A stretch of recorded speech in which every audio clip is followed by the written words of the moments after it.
Por enquanto, a manifestação é pequena, porque de fato o tarifaço ainda não aconteceu. O importante é falar das razões que vão levar a esse processo, né?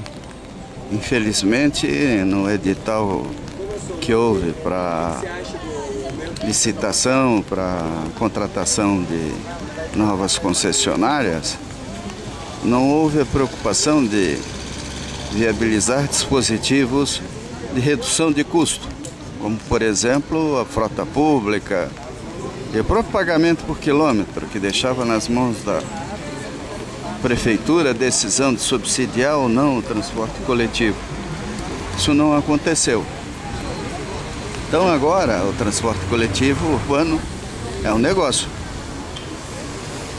com um agravante, que é o compromisso de aumentar a velocidade média dos ônibus, o que está transformando usar o transporte coletivo urbano num exercício de ginástica perigoso, além de, até agora pelo menos, ter levado a um aumento de número de acidentes envolvendo ônibus, com mortes inclusive. Então a prefeitura perdeu uma oportunidade de ouro de evitar esse tipo de situação que nós estamos vivendo, tá?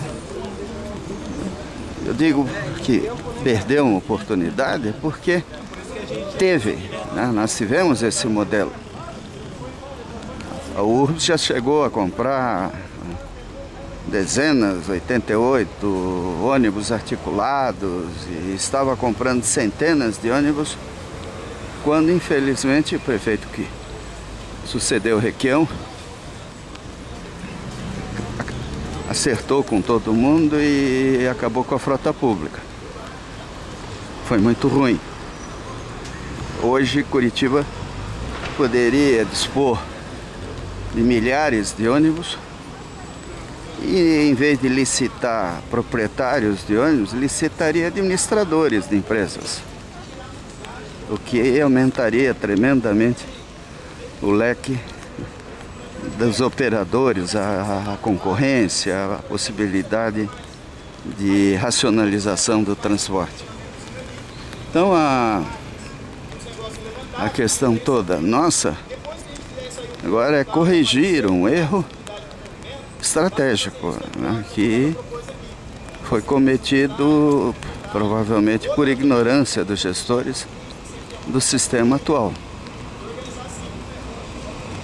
Quem que vai pagar isso, né?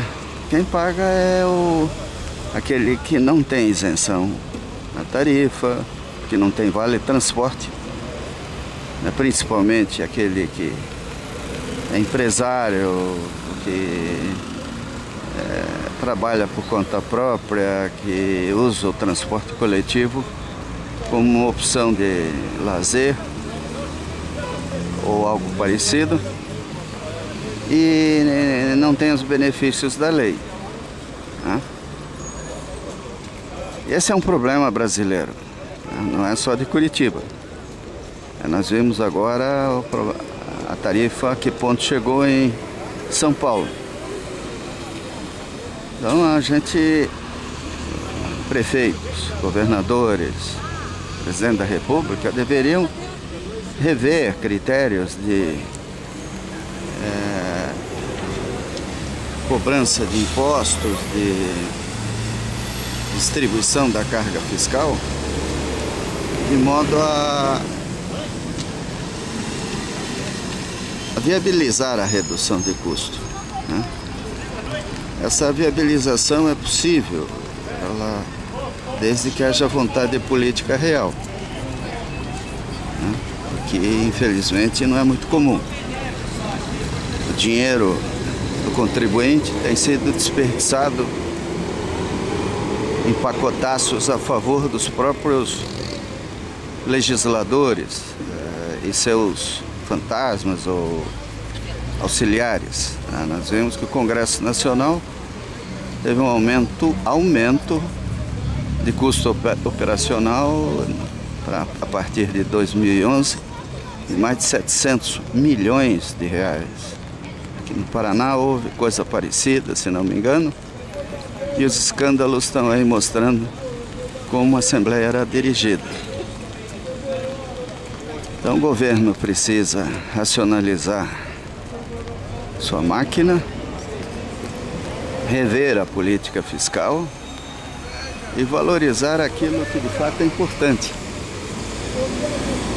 Estou aqui com o André Caon Lima, que é um dos organizadores desse movimento. E aí, André, o que você acha? O que você pode nos contar sobre esse movimento do tarifaço? Então, parece que a sociedade está se organizando assim, no sentido de buscar novos caminhos aí para a mobilidade urbana. A gente já vem pregando aí que o ônus da mobilidade urbana não pode ser simplesmente repassado para o pedestre, para o ciclista e para o usuário do transporte coletivo, né?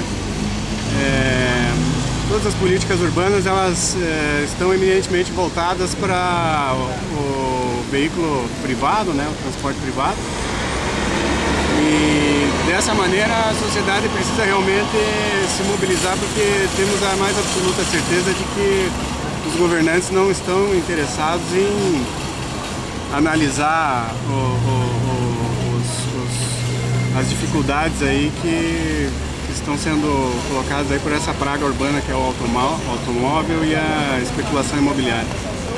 Veja bem, André, o governante muda, né? Cada 4 anos, 8 anos.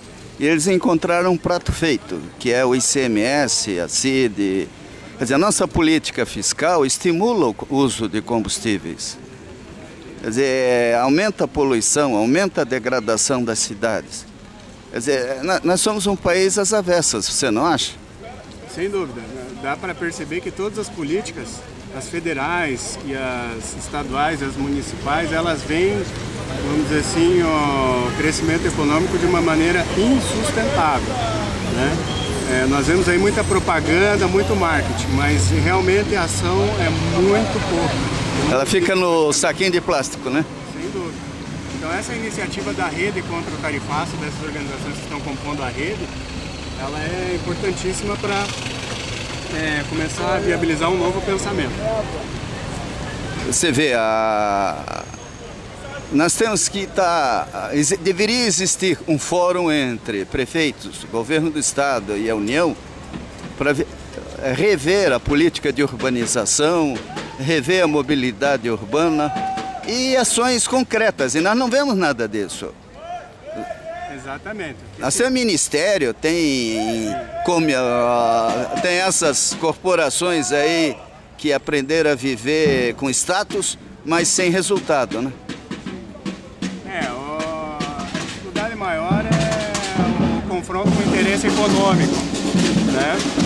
O interesse econômico representado aí pela indústria automobilística, pela indústria das empreiteiras e pela especulação imobiliária, ela interfere bastante na arquitetura e no urbanismo de uma cidade.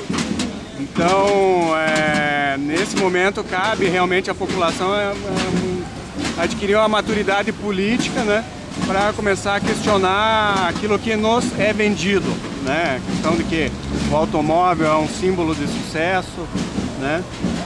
E, enfim, todas essas questões aí que envolvem o interesse econômico. Isso aí, André. Obrigado pela oportunidade. É nóis.